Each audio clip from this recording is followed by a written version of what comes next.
I am Jeff Foxworthy, and welcome to Gamekeeper Podcast. If you want to learn more about farming for wildlife and habitat management, then, buddy, you are in the right place.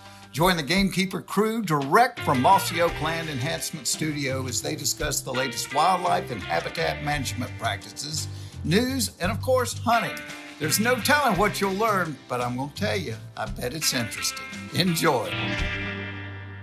All right, we're live in 3, 2, 1. All right, ladies and gentlemen, welcome to West Point, Mississippi. Yeah. And I'm so excited about today. This is going to be a good one for sure. Yeah. And look, I've heard about this guy for a long time. I actually heard he listens to us from time to time. He's just pulling You his heard string. Yeah, it's a rumor. But I became a fan of this guy a couple of years ago. Well, apparently you've been calling him while he's been working. Yeah, so let me get him introduced. So we've got pro golfer Brian Harman. In the house. All right. And Yeah. he is man. He is the guy. Do y'all remember a few years ago, he won the Open, which is a really big tournament, I'm told. It's a pretty big deal.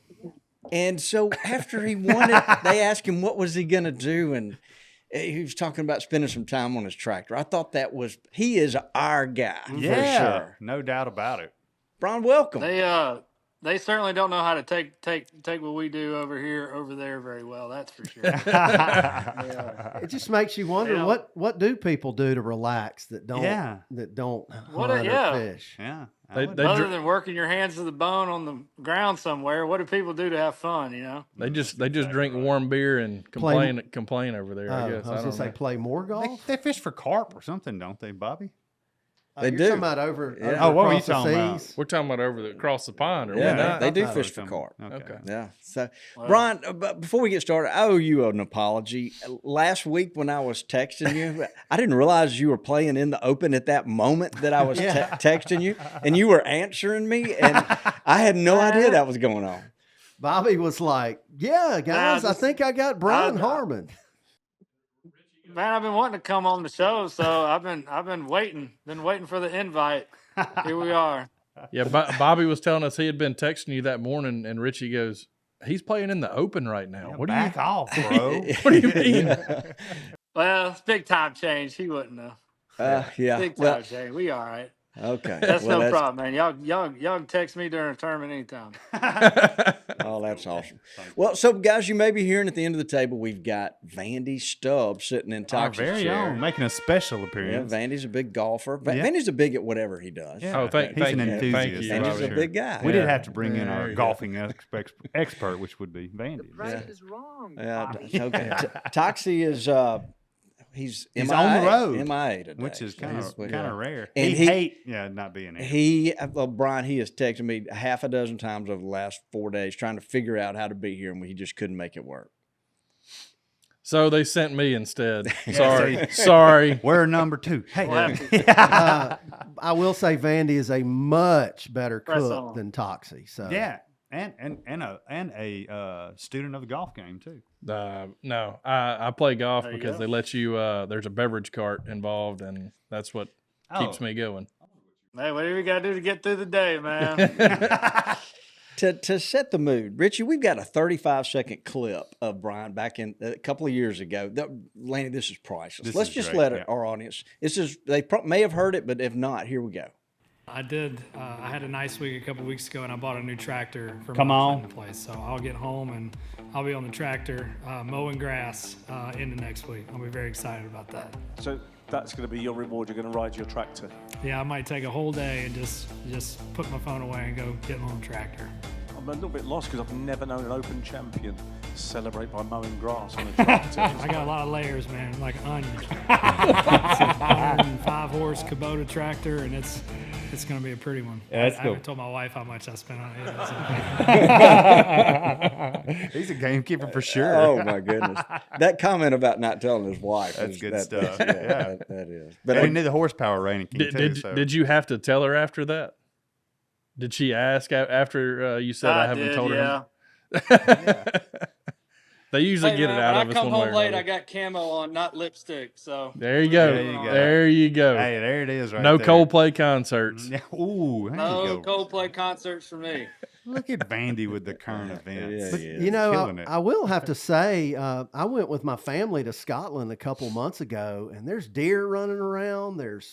You see all these cool looking ag fields, and you see these shooting houses. I know the out ag in the over corner there's of fields unbelievable. Wheat, barley, and they won't even let them. I mean, these pigeons, they wreck their fields, and I think there's grouse all over the course last week or 2 weeks ago.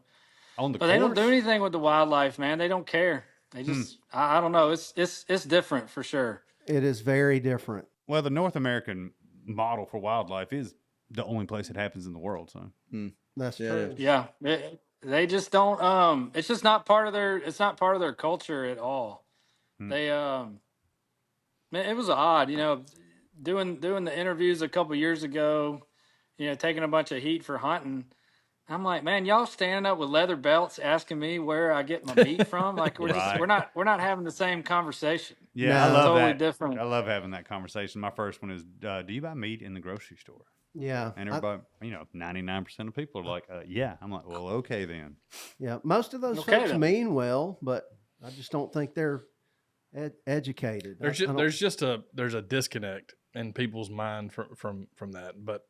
Well, and we don't know any different because we were all like raised in it. So I don't know any different. So Brian, look at all those deer heads behind you. There's a taxidermist that's doing very well. They're doing good. My elk heads are way up high. Yeah, I'm afraid to move this phone, so I got good service. He must can shoot as well as he can swing. Now, are we in your like hunting camp, or are we looking at? No, I got a little piece of land down here on St. Simon's. I live, and then I got my shop right here.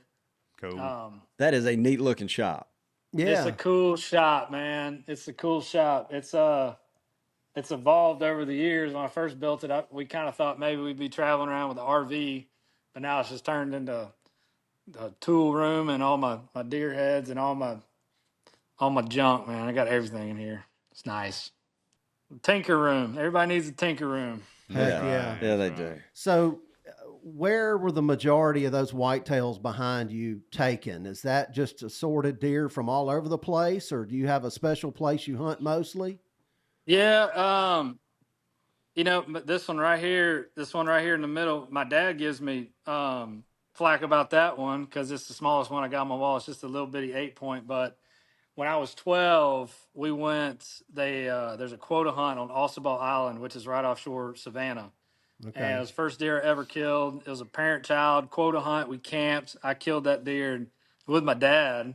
And he's always so funny. Come over here, he goes, man, take one of those big ones and put it in the middle. I said, Dad, you and I killed that one. That's my first one ever. We drug it out. I mean, it's just like, the mounts aren't for anyone but me. I look at all of them. They all got stories and all different forms. Hunted them. I had a couple where you know how you get one that's just giving you the run around and you can't ever, and you finally get him. Like, I don't care how big he is. I'm putting him on the wall. It's because it means something. Yeah. It's a way to honor him for sure. And he's right. He's the one with the memory. When he looks at it, he remembers every event that happened there. And nobody has honored more game than Bobby Cole. Look, I love mounts. Brian, if you ever come to our office, you'll get a kick out of this. I mean, there is taxidermy everywhere, and 80% of it is Bobby's. Yep. Everything under the sun. Yeah. But that buck you killed, I don't blame you. On an island, I mean, that's got to be an older buck than your average person would think. He was the biggest one of the trip by far. I think there probably 70 or 80 kids over there hunting.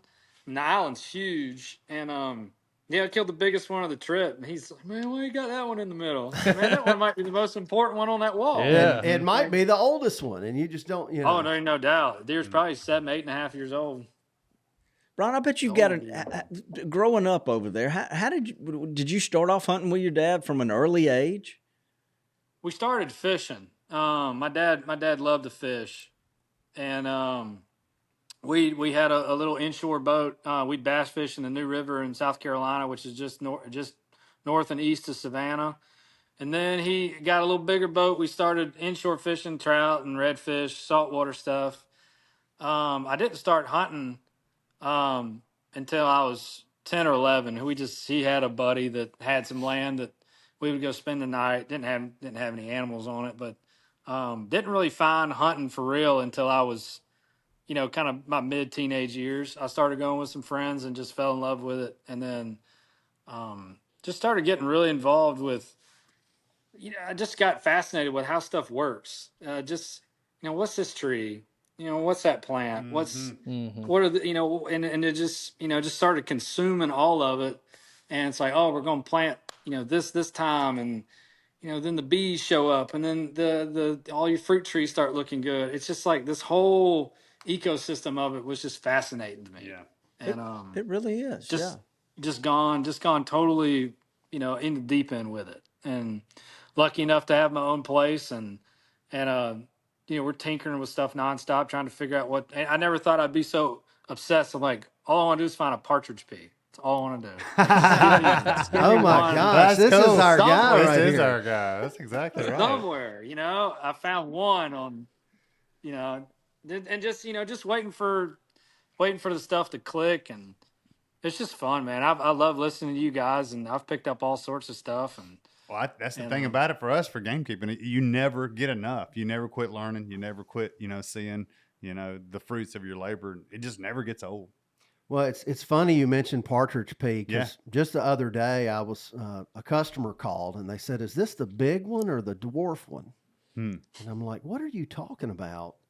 And somehow I missed out on the fact that there's a couple of partridge peas that, are really practically indistinguishable, but I think it's a separate species now, and I didn't even know it. But there's a small partridge pea and a one of our consumers one. taught you something. Yeah. Wow. Hey, blow the horns and over Brian there. just reiterated it. So well, I'm seeing it all on the sides of the road. Yeah. Ours is blooming right now. Yeah, I would yellow assume blooms yours is everywhere. probably well, we've got 1,000 different plants that look like partridge pea down here. I can promise you that, because I've taken pictures of millions of them. It seems like chamber bitters, this poison bean, that they've all got the same sort of leaf structure, but for years, I thought chamber bitter was seedling mimosas. Oh. And I was completely wrong. It's actually its own species. Is it native? I don't think so, but it's bad in a garden area. It'll just take over. It's got a nickname. Folks call it like the or something like some kind of. How do you spell? I don't know, but it's got a funny nickname. I don't know. I'm sorry, Brian. I'm sorry. Pain in the rear. If pain in the rear was a sound, that's what it is. Yeah, Toxie's not here, but he would say that you've got that sense of wonderment. Mm-hmm. That's right.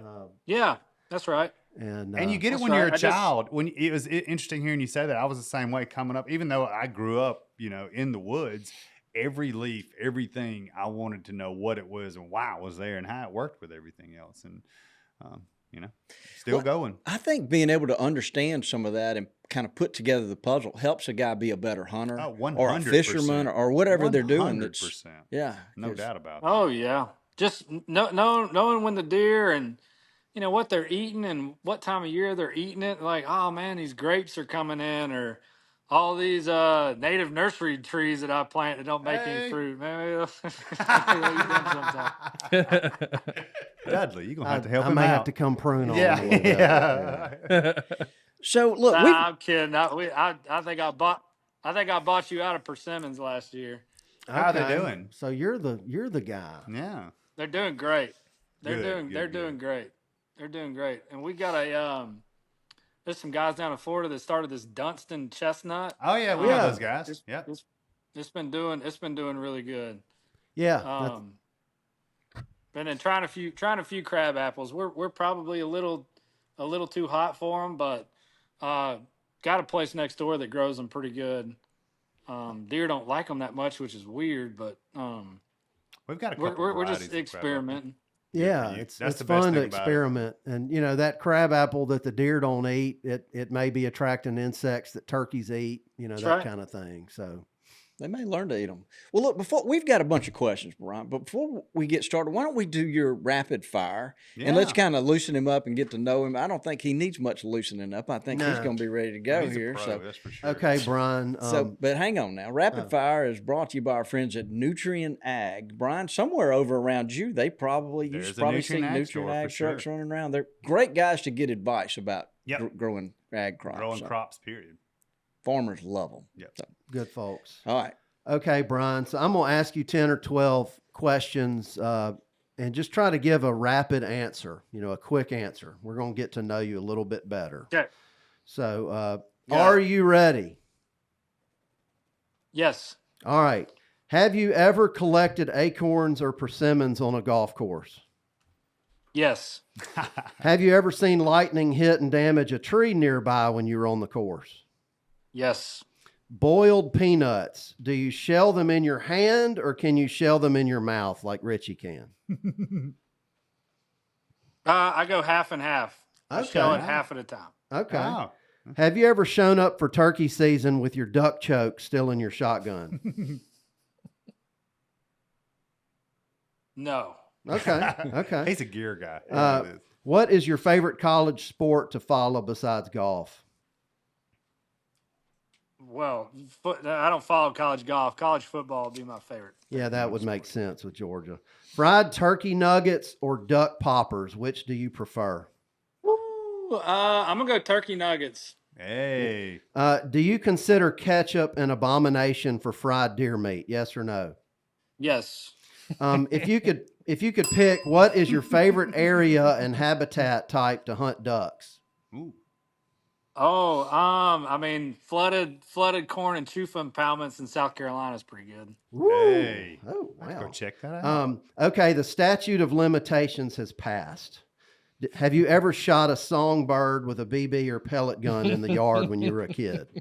Yes. Have you ever hit at the range in a pair of knee boots? Ooh.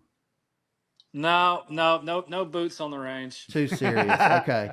What venue has the best food on the tour? Oh. TPC Sawgrass.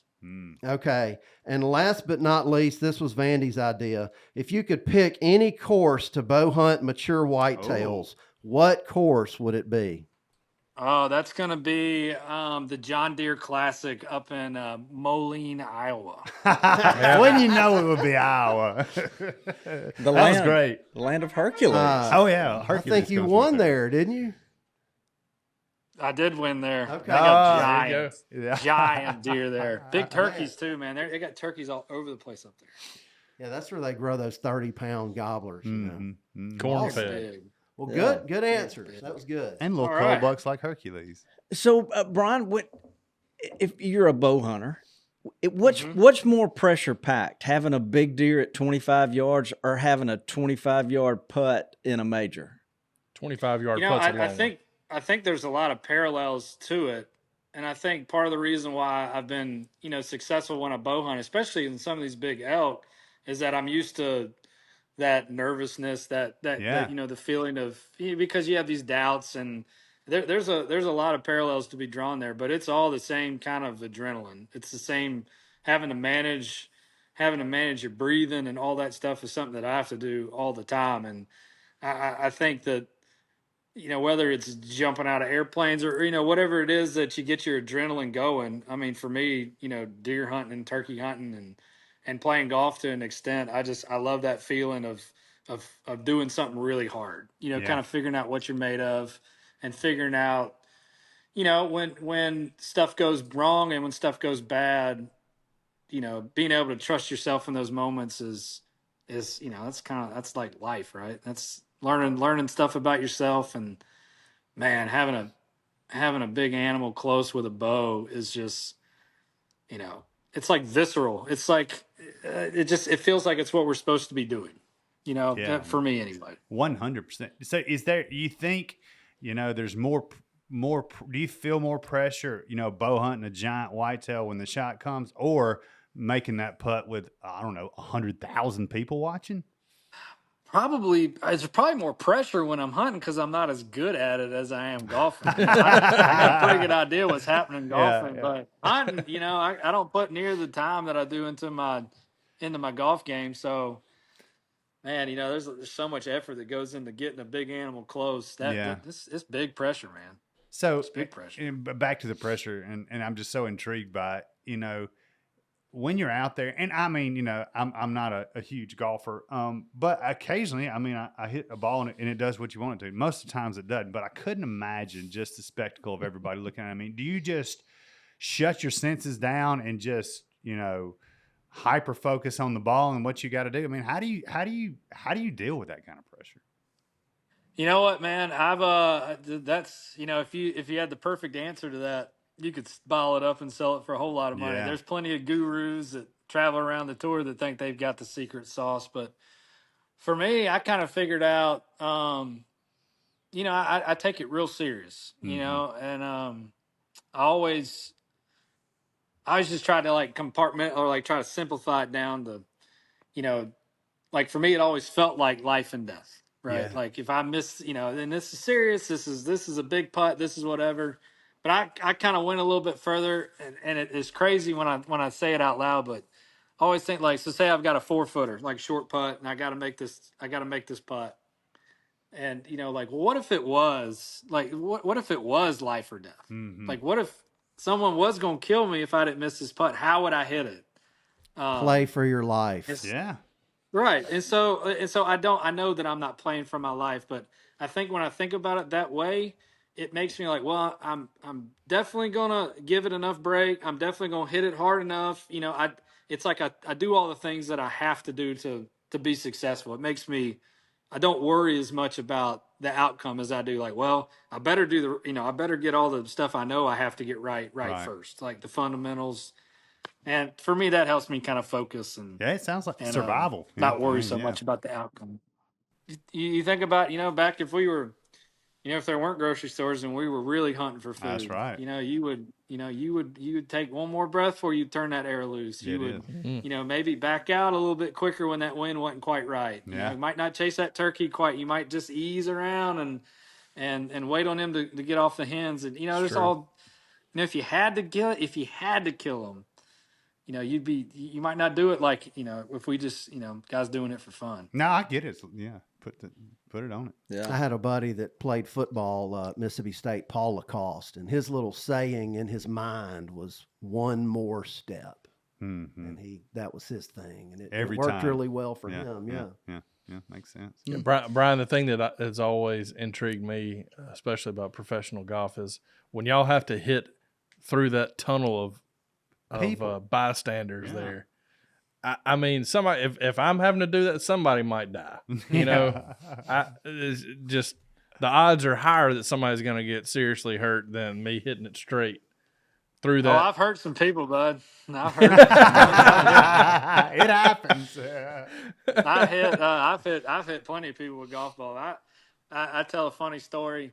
We were up in New York playing an event, and it was a drivable par 4. So we're all hitting drivers, and everyone's standing up by the green. And I hit this I blocked one out to the lefty, block it out to the left, and this guy had to have been looking up, and it cut him from here all the way up to his ear. Oh no! And so I the standard is take your glove, you sign your glove, you hand, and I go up there and I start looking around, I'm like, where's this guy? And I look down and I see blood, and the first thing I think in my head, like, that's dead deer. Right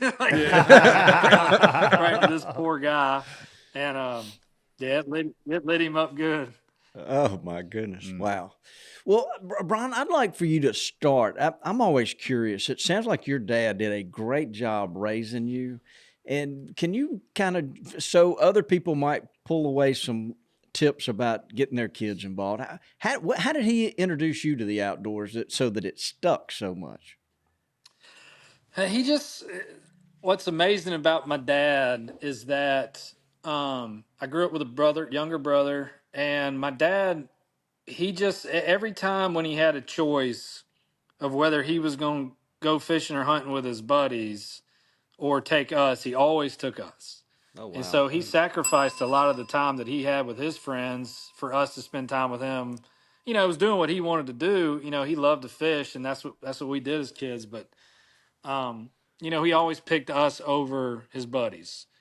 And I think that's something that I'll try and do with my 3 kids.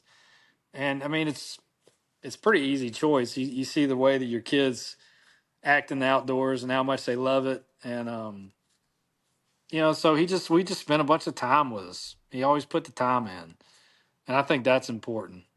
So now today, at this stage in your life, are you able to take him places and take him to your farm and whatnot and just kind of pay it back a little bit?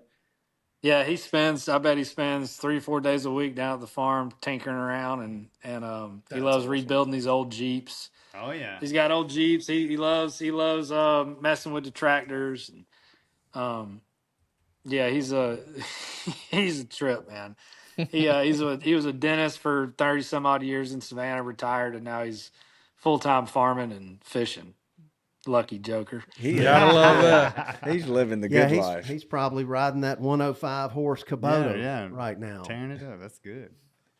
Tearing it up. Tearing it up. He'd break an anvil if you'd let him. We're familiar with that. Very familiar with that. Yeah. You ought to see it at the back of our office. Yeah. Richie, you resemble that remark for sure. We all have a hand in that, Bobby. Well, Brian, talk to us about how you're a professional golfer, you're managing this really incredible schedule, but how do you find time to do the things on your property that need to get done? And does golfing and hunting kind of go hand in hand together pretty well for you? You know, the time part's been tough. I spend probably 30 weeks a year on the road, if not more. And then even in the off time, there's all sorts of stuff that we do for sponsors and, different events. So my dad and myself and my brother, we've been running my farm. We did it really good for about 2 years. And then I found me a young man on the island here that I hired to do a bunch of the mowing and a bunch of the, filling feeders and stuff like that, which has helped out a lot. He helps me out on my boat down here. And I couldn't do it without him at this point in my life. But we're learning on the fly. We did us a big dove field this year for the first time, which was a lot of fun. But yeah, that's, I get to it as much as I can. And then my man takes care of the rest, which is for me and my family has been really good. What y'all plant in the dove field? I can't stand to see a place. I just can't. I can't stand to see a place fall in neglect, and just not gonna let it happen. Yeah. Tell us about that dove field. Did y'all plant sunflowers or anything particular? We did. We fenced. I do get a lot of downtime on the road, which is nice. So YouTube's been a helpful thing. We did I guess it's right at 10 acres. Ran electric fence around the whole thing. Planted millet, sunflowers, and man, they popped this week. They look great. Nice. I'm so excited. Yeah, that's a good combo. Lenny, we might get a dove invite out of this. Maybe. Man, come on. Well, I can't promise any gray rockets. This is the first year of it, but it sounds like you got what they need. I'm hopeful. The field looks great. Yeah. Hopefully they're not too picky, but we I'm thinking my sunflowers will seed out kind of. I mean, we'll be back end of our first season. They should seed out the first couple weeks of September, and we'll get after them. See what happens. Heck yeah. Work in progress. Hey, the great thing about a dove field too, especially one like that, you can manage the pressure on it, and you can hunt that thing. You can hunt that thing through the winter.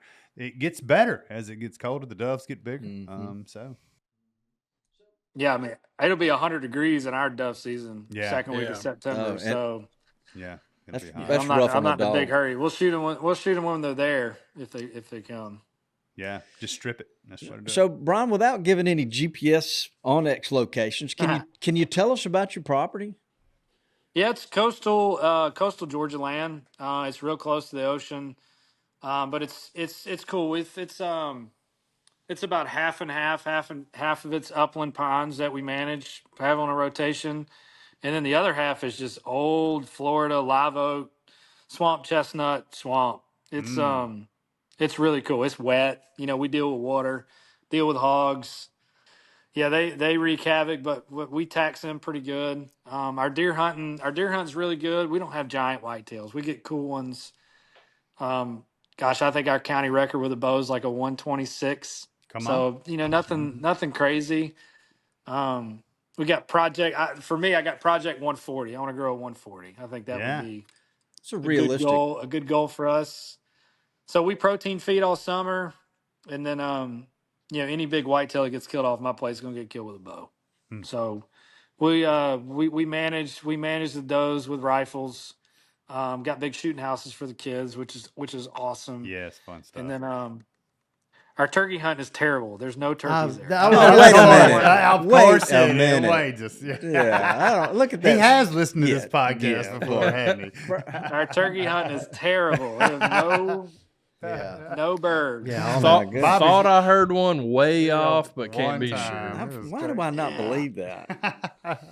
No, I'd have never thought, as a young man, I'd be so obsessed with turkey poults. Oh yeah, And keeping turkey poults safe. I saw some this morning. Mhm. We trap, and then we hire a trapper to come in and clean up all of our mess. But man, it's just always stuff. There's always something to do. Yeah, that's always exactly something to right. do. Always something to do. So, so how long have you had this property?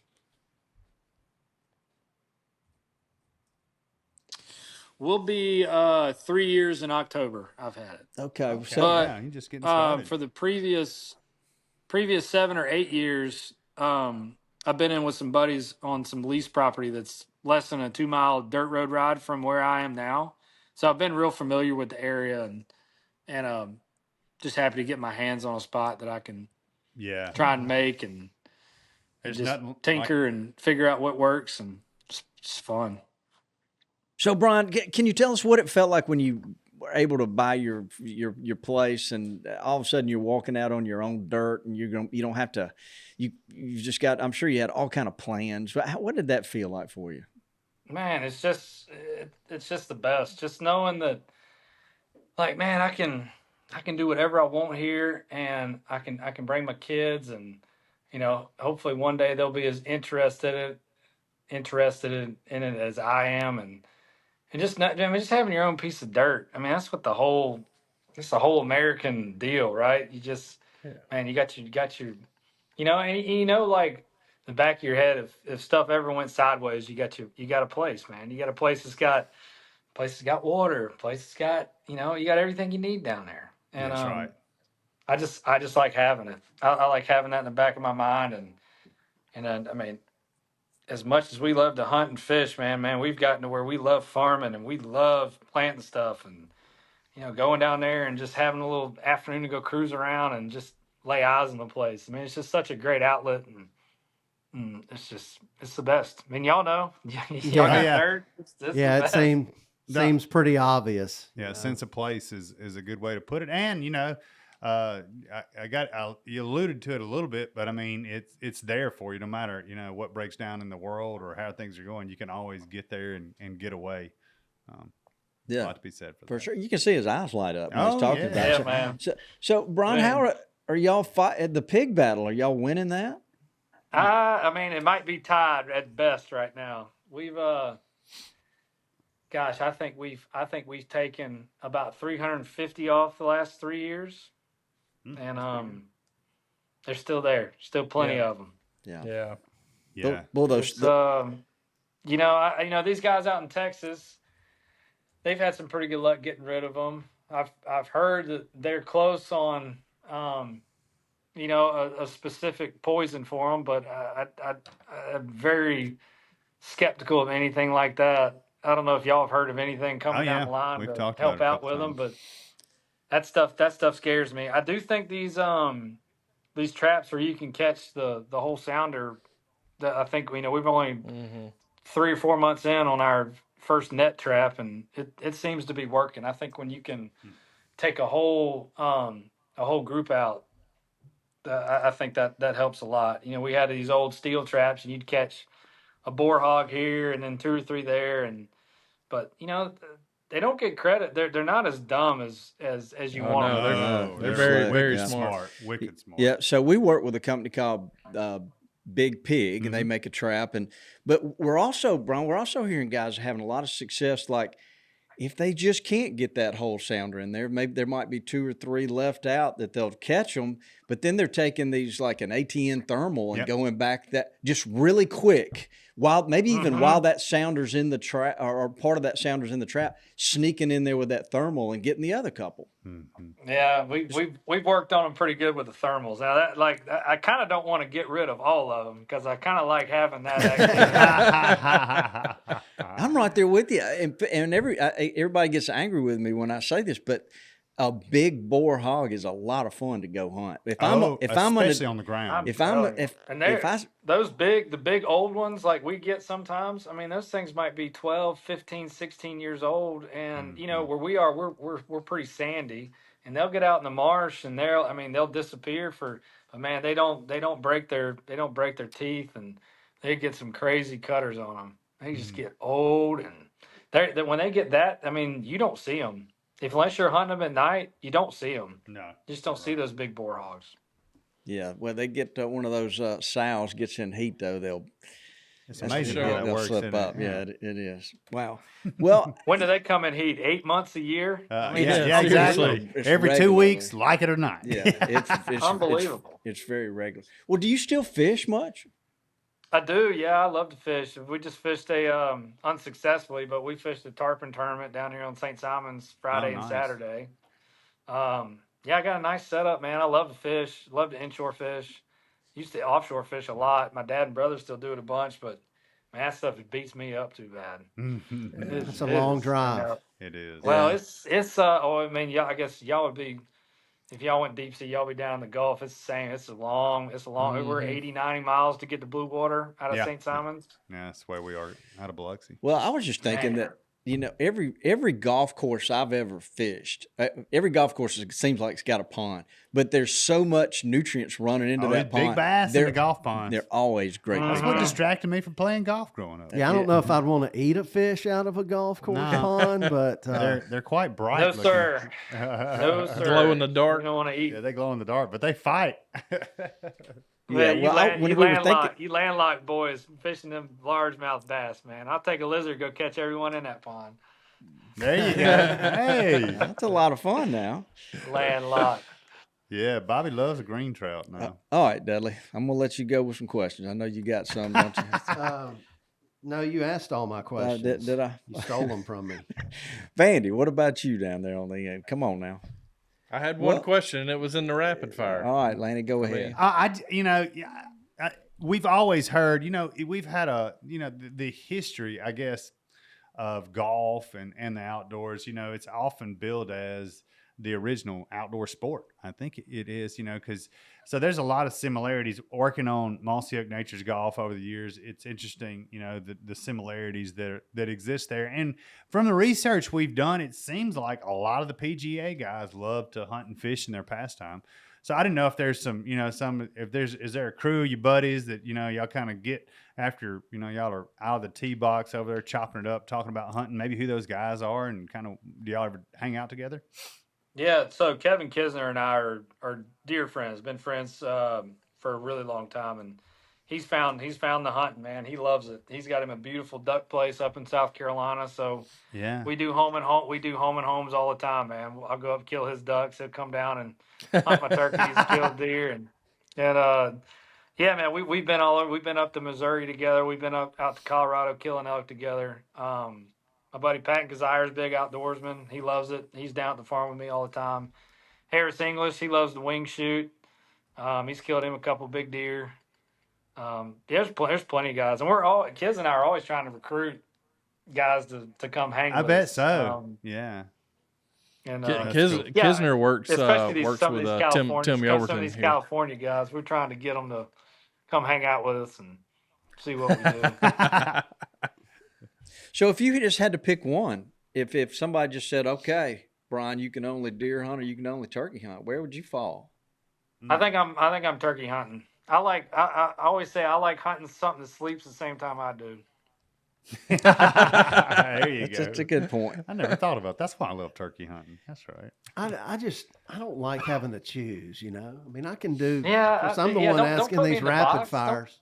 Yeah. Well, I mean, you got seasons. That's the good thing about it.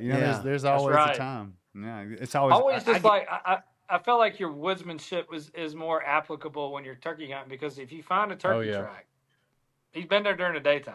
That's right. I could have killed that turkey. I found a big deer track. I don't know if he's there at 1 in the morning or 1 in the afternoon. Mm-hmm. You know what's interesting to me, and I'm sure we're all affected similarly, is like when you're sitting in your deer stand, deer hunting, you're thinking about habitat improvements that can improve your deer hunting. Yeah. And you're like, all right, I'm going to do this, and this spring and summer. And then turkey season rolls around, and you completely change your little habitat ideas because it's turkey season, and you want to swap over to turkey stuff. Well, the it's interaction you get with amazing. turkey hunting. It's amazing how much the habitat changes. It's like you look at something in the fall, and then you try and look at it again in the spring, and it's not the same. It's not the same ground. Everything's just so much different. And then, stuff gets so wet in the winter, and you're like, God, is this place ever going to dry up? And then in the summertime, when everything's growing, you're like, God, I wish it would rain some. Like it's just. This is farming, 100%. Yeah. So, Brian, have you got a favorite deer story that you could tell us? I do. I have one good one. I wish I could point it to him on the wall, but I hunted a deer at my lease. I kept hunting him. I hunted him. I probably put, 20 or so hours on him.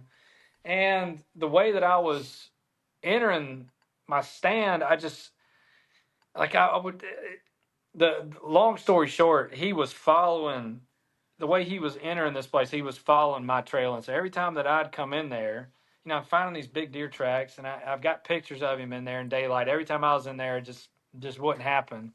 And so I went all the way around, snuck him on the other way, walked through, waded through water that way, didn't have to come in on that trail, climbed a tree, and he came walking down the same trail that I usually entered the place on and killed him.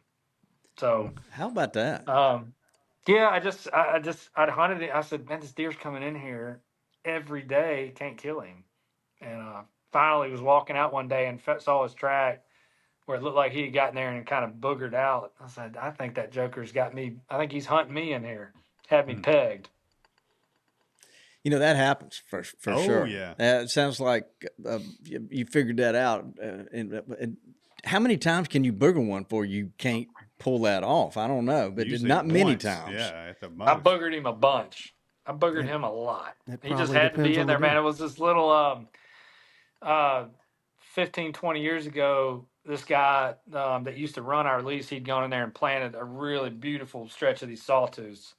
And in October, the deer just can't stand it. They got to come in there. And that's where I was hunting him. Mm-hmm. They do love them. I love sawtooths. They love those sawtooths. We have heard that from a lot of Georgia folks. Yeah, man, it's like there's more sawtooths in Georgia than anywhere, I believe. We collected some. They grow good. Our sandy kind of wet soil, they like it, and they just, I don't know if it's just something. But man, they'll walk through anything to get to those sawtooths. So you guys have an earlier season for deer? We start. Yeah, our bow season starts usually first full weekend of September. Okay, there's your answer right there. Yeah, the sawtooths are dropping in September. Yeah. So early October. But when I count back from when I start seeing fawns, I'd be surprised if all of our deer aren't bred by the end of October. Happens early. Yeah, the rut over there really is early. It's late October, isn't it? Yeah. So our turkey hunting happens early too. I mean, second week of April we got poults on the ground. Wow. Every year. Wow. That is very early. It is early. Seems early. Which is it's I've been talking with the Georgia DNR a little bit because Georgia's the biggest state east of the Mississippi, and we've got one season. South Carolina is a quarter of the size of Georgia. They've got 4 different zones that they've studied and figured out where and their seasons come in at all different times. So, in South Georgia, I'm almost in Florida, and I'm hunting turkeys the same time that they do up almost in Nashville, Tennessee. Yeah, it's just a totally different terrain, everything. Yeah, just it's a different climate and it's tough. Our turkey hunt's tough just because we don't get much of an opportunity to get after them. Our youth season comes in a week early, and the hunting's always fantastic. Both my 8-year-old daughter got her one last year. My 6-year-old son got him one this year. But then after that, it gets rough. It gets tough. Well, I'd be glad to come down there and help you, Brian. If you need some help. He's always such a good volunteer. Yeah. So the way y'all season comes in, do you generally have a chance at a velvet buck? Every so often want to hold on to the velvet, but not typically. They're usually shut out by then.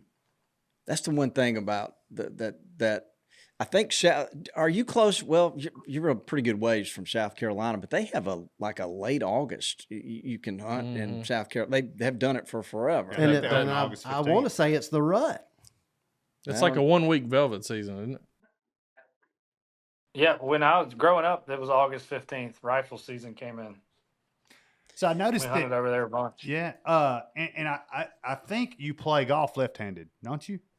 I do. You Yeah, I do? do everything right-handed except play golf. That's what I was going to ask. Do you shoot your bow left-handed or rifle shoot, or is it only golf you play left-handed? Yeah, everything. All my shooting's right-handed. Interesting. That's interesting. You know, you hear that a What's fair that- amount with people that play a sport lefty. Well, my They end up dad doing was everything left-handed, else. so I do some things that he taught me left-handed. And Look, didn't my realize. left hand is here to hold my watch on. That's about it. Like it ain't doing anything else. So, are you ambidextrous, or Yeah. or do you write Well, left-handed? I write righty. I was a baseball player, and I threw righty, and figured. So my parents, every time I picked up something, I'd swing it lefty. So they figured I was going to be a lefty. Well, they get me a right-handed glove, but they'd throw me, and I'd catch it and take my glove off and throw it back to them. So I think I'm just all booged up. Hey, it probably makes you a better athlete. I was mean, going to say, it really does. have you ever played a round of golf right-handed? Like, are you pretty good? I can hit it okay, righty. I just pick up somebody's clubs every now and then and whack one, but I don't have any power right-handed. Got it. Zero. You could probably still beat us though. Oh, well, I'm sure he could beat you and me. Probably so. Probably so. He could beat all of it. If we scrambled against him, he could beat us with a shovel. I know he Like, could. All right. So, Brian, I'm not a golfer, obviously. Didn't know you were in the Open last week, and that obviously I wouldn't have been texting you had I known that. But when I see golf courses, I look at those ponds, and I'm just like, man, I'd love to run a topwater bait over there. But you probably do the same. But we're traveling in the spring. Do you hear turkeys gobbling, and is that a distraction? I don't. We know we're up in Charlotte in the spring. We're usually pretty close to some city centers. It's usually, every down in Florida, we used to have a couple turkeys that would wander on, but man, no gobbling. I wish there were some turkeys gobbling on the golf course. That'd That be would- incredible. Just pull the 870 out of the golf bag and get after it. That little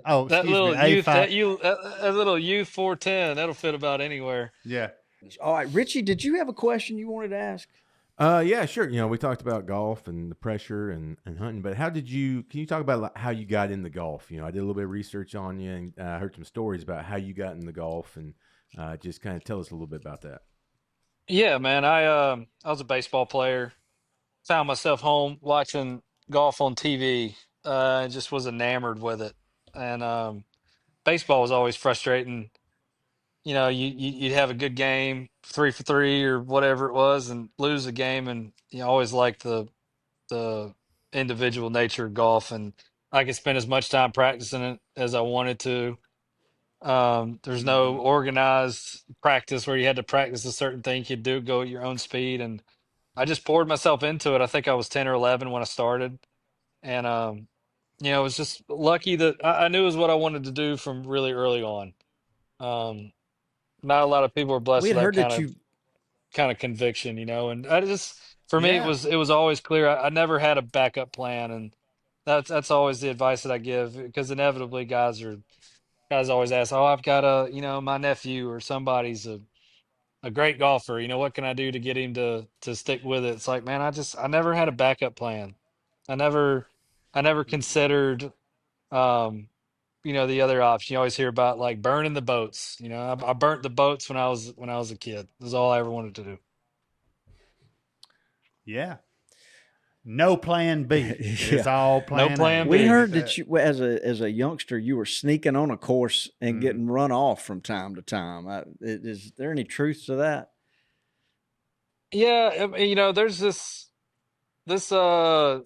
culture of you talking about just trying to play, getting run off. Yeah, that's what we heard.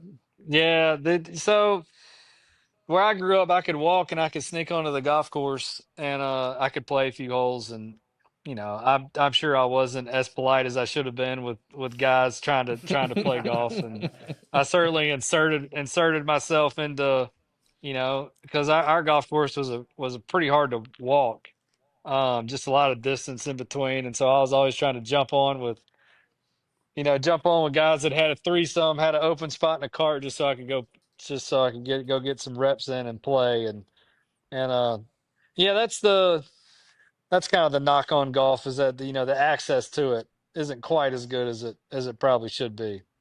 I kind of had to weasel my way into our place, just because my parents weren't familiar. They didn't play, but they always supported me in traveling to tournaments and stuff like that. So yeah, I mean, you gotta break your way into it a little bit, I guess. But yeah, I wouldn't have traded it for anything. I love where I grew up.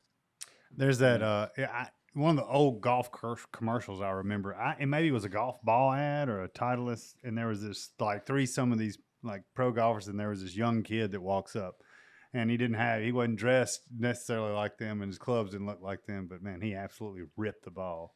So, anyways, he was telling that story, and I kind of think of Brian walking Can't up there relate. and just busting it, and I'm like, hey, wait, I'm playing with this guy. That one tracks. That So, one tracks. So, Brian, what does the next month look like for you as a gamekeeper? You getting your food plots ready for fall and whatnot? Yeah, so man, we our army worms are brutal down we're here. fighting them too. Golly, so man, I waited until, man, we had army worms eat a field first week in November last year. Oh, Whoa. It's almost like they went north and came back. So I've got a plan, because I really like planting early enough to where, we can actually hunt them. And, our rut happens pretty early. So the way I figure it is, because when these army worms come in, they always come in from the edge of the field. It's like they start on the edge. It's like there's always an entry point, and then they work their way.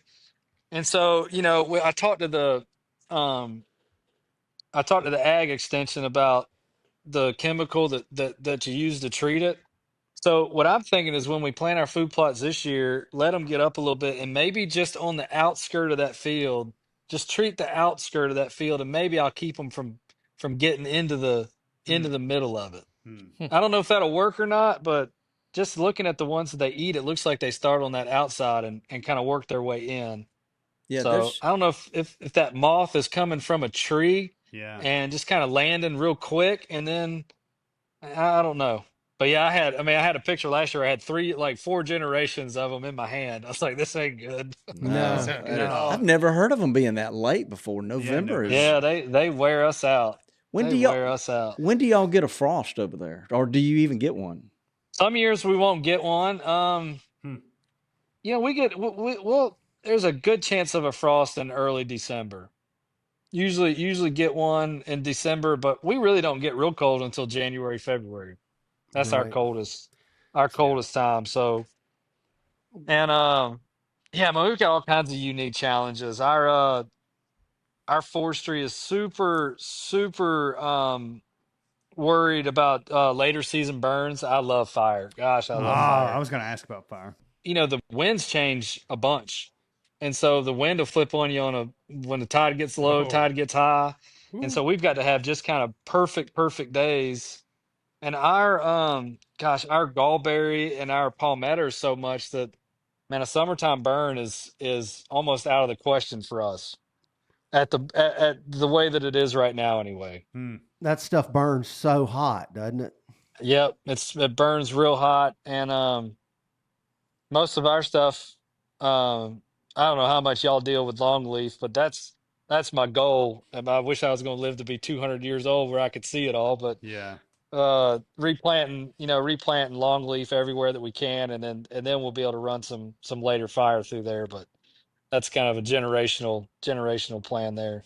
But as far as September, man, we're still, my clover's doing pretty good. We've been clipping it. We'll keep it for as long as we can. We'll probably cut the protein 1st of September. Start corn feeding a little bit here and there. I'm trying to stay off it as much as I can. And I'm not sure what to do with these clover fields. They've come in so good.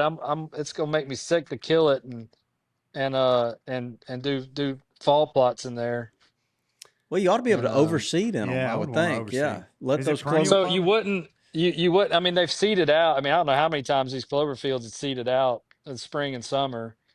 So I know I got a good bank of clover in there, but I feel bad about and I mean there's still weeds and stuff and grasses mixed in, but normally we just nuke it and kind of start over every year. But I was talking with Bobby the other day about do I need to get a ferminator or a seed drill? Yeah, Trying to I was gonna trying to get say that figure that out. Yeah. you might need to win another one and get another toy. Yeah. Seed drill's That's a my good favorite one. thing. I No think doubt it about would be Yeah. worth trying to leave those clover roots, leave them 100%. there and Yep. overseed some, even overseed more clover in there, but overseed some fall annuals on top and let the rain kind of settle it in. Yeah, I would think that should be easily attainable for you with really sandy soils. Yeah, which I wanted to ask about your sandy soils. Are you having to do things a little differently than other folks that you hear about? Do your soils have a good pH? Or are you having to lime more than the average guy? No, it's you always it's unique. I've leaned on a bunch of guys that have done it down there for a while. There's been some pretty cool farms that they've had some success with some agriculture and leaning on those guys. And I always hear like, oh, it's such sandy soil, but then you start digging, it's just black. I mean, and our pHs are all good. We send off all these soil tests. I mean, we still have to fertilize, but I haven't had to lime. I Wow, haven't that's even a really been blessing. close to having to lime. Well, That's that a really is. I blessing. mean, I got two fields that were at 7 and 7-1, and the other one's at like 6-6 or 6-7. And Yeah. We don't have any of that. so I'm like, I don't know why I'm gonna be liming this one anytime soon. Yeah, Unless I'm digging the hole wrong and sending the soil back, but our stuff all pops up great. I bet you can grow chufas over there, and they can Yeah, actually I'd dig have them to. up. I think I'd have to fence it with the hogs, is what Yeah, I've For heard. sure. Yeah. Yeah. But getting pretty handy with these electric fences, man. Them things work. They I'd really have never do. thought Yeah. that 3D fence would keep a deer out, but I've been shocked at how well they've worked. Yeah, we've been working Shocked. with a company Gallagher. called Gallagher, and they make some great stuff, and it really does. There's a little bit of a depth perception with those 3 strands that he's talking about, that 3D. But once they touch their nose to it, They electricity. figure out pretty quick they don't They like don't like that electricity. No, they don't like that's right. electricity. Especially on the nose. Yeah. When we first put up the one on our dove field, like 2 days later, came by and there was a pig that had gotten through it, that had made it through, and then he wouldn't leave. He was so scared of the fence, he wouldn't leave the I'm field. staying in here. He said, y'all got to drag me out of here. I ain't going through that fence, funny. man. Oh my goodness. Well, your rut is so early, and do you try to go ahead and do you just wait and use the latter part of the season to kill your does, or how do you manage We that? do. I'd prefer to kill them earlier. I wish our rifle season would come in a little earlier so that we could really manage our does. I don't mind killing them late, but I mean, I'd just as rather kill them early. I'd rather go ahead and get our numbers up early, but it's not feasible to kill as many as we're supposed to with a bow. It's almost impossible. Yeah, definitely I easier will- said than done. Yeah, that doe management's tough. It is. It's work. That's right. It's work. So- But, dude, I mean, gosh, between my family and my parents and my brother, I mean, it's nothing for us to eat. Gosh, probably 20 deer at least a year. Oh wow. Yeah. Um, Wearing them out. So we wear them out. We wear them out. And our limits in Georgia, I mean, we kill 10 does in Georgia. So we just, we maul them pretty good, but it's a lot of good habitat, a lot of places for them to hide. There's a lot of, I mean, our oak swamp down there, when it produces, the deer just don't move a whole lot, and they get tough to find at that point. Some of these swamp chestnuts start falling, and they just don't come out of the woods. Yeah. Yeah. I'd love to see those swamps. That live cool. oak swamp, yeah. Brian, what we ought to do is we ought to let you come over here and deer hunt with us around after the first of the year when our rut's going on, and then maybe we There you could come go. over there in April. See, here it goes and, again. we out, could, Home and Brian. home. Mhm. Hey, Look at Brian. home and home, man. I love it. I love it. You see how that works out? Bobby's going to bring you here to deer hunt everybody else's stuff, Yeah. and then he's going to go turkey hunt with you. Hey, He ain't going to take man. you to his house. To home hunt. and home. So, He's slick. so look, Brian, Lanny, we custom made 3 trivia questions for Brian. Oh, wow. Now, Okay. now, Brian, I'm going to go ahead and warn you. You need to think about these things before you just throw out an answer real quick. But we're going to So this is not a rapid answer. no. These you need to think about these. This Okay. trivia is brought to you by our friends at the Peanut Patch, Oh, love which is them from boiled over there in peanuts. Georgia. That They is from grow all Georgia. these peanuts in Georgia. Yeah. Mm-hmm. Have you seen the peanuts at the gas station that are in the crock pot, staying warm? You can put them in the cup. Oh yeah. That's our boys. That's them. That's them. They're Okay, delicious, that's sweet. They're delicious. All right, so we had a So our winner this week, chasing the season. Chasing the season. Yeah, so he wins a or she. either or. Yeah. Yeah, Jason point. season companions T-shirt. Yeah, Oh, that's a great nice. prize. Yep. But we got to look. Stop. Hold the phone, Richie. We are giving away, but in honor of Brian and golf, we're giving away a Mossy Oak golf bag in Bottomland. It's by a company called Sunday golf. and Yeah. they have generously donated one to the show. So people listen to this can leave a review, and in the next couple of weeks we'll pull one of those To win a Bottomland golf bag. a Bottomland golf bag Boy, and a There you cooler go. too. Yeah. Yeah, Is my son eligible? I don't know. I don't No, think okay. so. I wouldn't think so. Don't tell him. But it's like the golf bag's like $400. Yeah. They're real nice. They're really nice. And they continue to sell out of these Bottomland bags. That's the other thing. They're never in stock, and they're in stock right now. So There you go. How about that? So they Check can it go out. to sundaygolf.com. Sunday golf. Why is it called Sunday Golf? Sunday. I don't know. It's the name of their company. They didn't ask me. Sunday's a good day to play. Never miss a Sunday round. Okay. Sundays when they hand out trophies, bud. Oh yeah. There you go. There you Okay, go. well, there See, you we go. needed a pro to answer that. I learned something today. All right. Checks are written on Sunday is Sundays. payday in the golf world, man. Hey. Okay, Rich, All go right, ahead. here we go. Question number 1: True or false?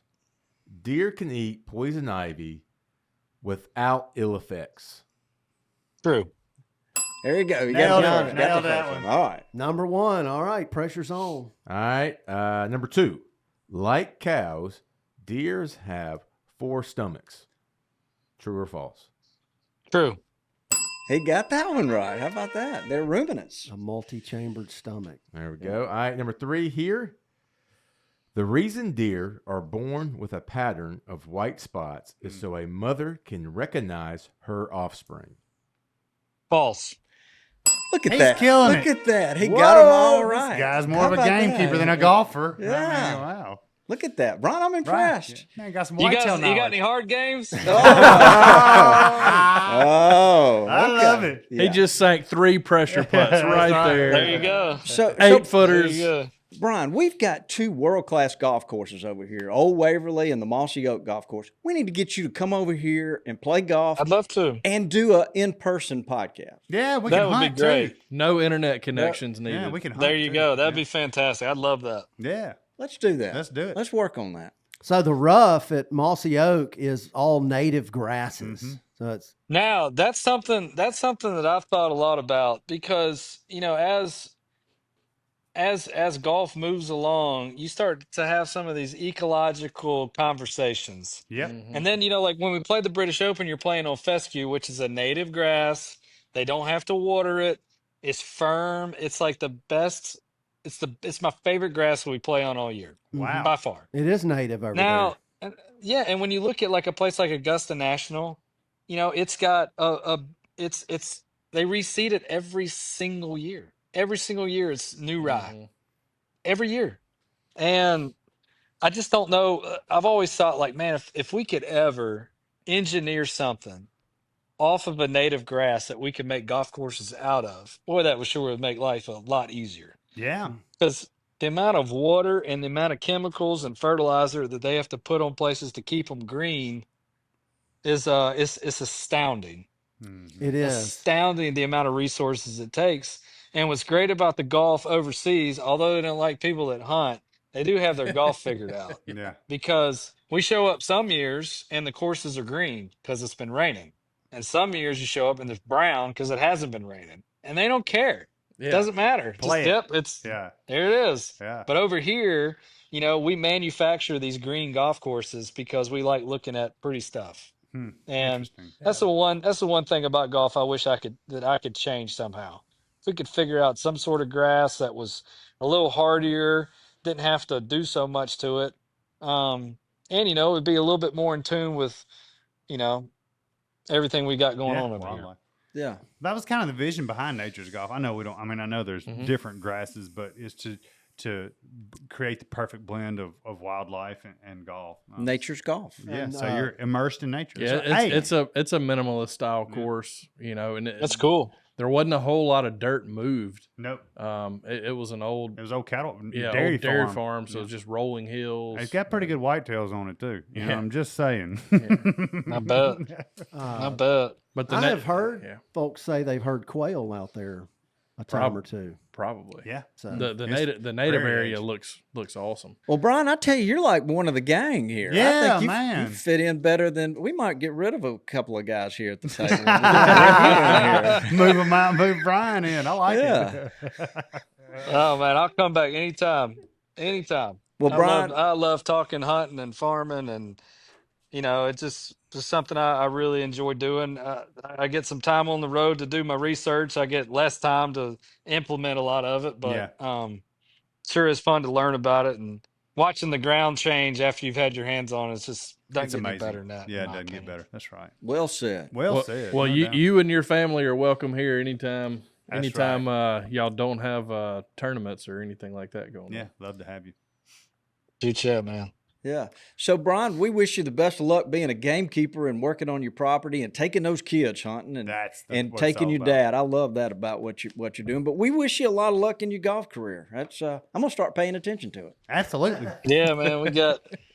I'm 38, man. I got another few years in me, and then you won't Straight be bow able to find me hunting. no more after Straight that. bow hunting. That's right. You know where he'll be. Yeah, I tell you what I'll do, Brian. So next time I'm watching you on television, I may text you and give you a little advice. There you go. You left your club face a little open there. Yeah, All right. Yeah. Well, tell your family we said hello. Yeah, thanks for I will do. Thanks for the time today. Yeah, I'm amazed at how grounded and you really got your head screwed on straight. Just real impressive young guy. Well, you got to surround yourself with good people. That's the most important thing. Amen. You just can't. You just knowing you don't have all the answers, which I know that I don't, and just listening when smart people talk. I think that's important. He's a wise guy. Laney, we don't have any answers. I don't know why we No. ask a lot of No. questions. So. All right, Brian. Now, we're y'all gonna, got plenty of answers, man. I love when y'all had those trappers on early in the year. That was fun. Yeah. I love talking to those guys. Yeah, Hunter's Yeah. great. They are salt of the earth dudes. They are. they are hardcore is what they No, are. they don't. Yeah. It's Yeah. special, no They doubt. got it. All right, guys, this has been a lot of fun. If y'all will leave a review, you got a chance to win one of these camo. Bottomland Sunday golf bags. Yeah, and it'll ship straight to your house. You don't have to do anything. So. There you go. Well, this has been a lot of fun. Brian, thank you again. Mhm. And Absolutely. Thank yeah. y'all for having me. Yeah. we want to reconnect. Richie, any other business we need to do? We covered a lot here, but just again, hey, Gamekeepers TV airing Yeah. right now, outdoor channel. So Tuesday nights. Tune on in. Yep. Most of our pre-sales are wide open at the Yep. nursery. We just added some crab apples and Three things, different so- varieties, Brian, of crab apples. Sure There did. you go. There it Make is. one for Zone 9. Yeah. Zone Right. 9. That would be southern crab, That would be- Malus angustifolia. Yeah. There you go. Southern crab. Got them about up that? right now. All right. You know, he keeps chipping away, giving us little tips that now we know zone. We're going to figure out where this farm is before too long. Yeah, that's right. All right, guys. This has been a lot of fun. Looking around the table, Vandy, you got anything? Thank goodness. Let's go eat. You buying lunch, Bobby? Yeah, I Bobby's could. buying. Might be talked into it. Why don't you say goodbye, Dudley? Goodbye, Dudley. Get us out of here, Richie. Thanks for tuning in to this week's episode of the Gamekeeper Podcast, and be sure to tune in again. Subscribe to Gamekeeper Farming for Wildlife magazine, and don't miss the Mossy Oak Properties Fistful of Dirt podcast with my good buddy, Ronnie Cuz Strickland.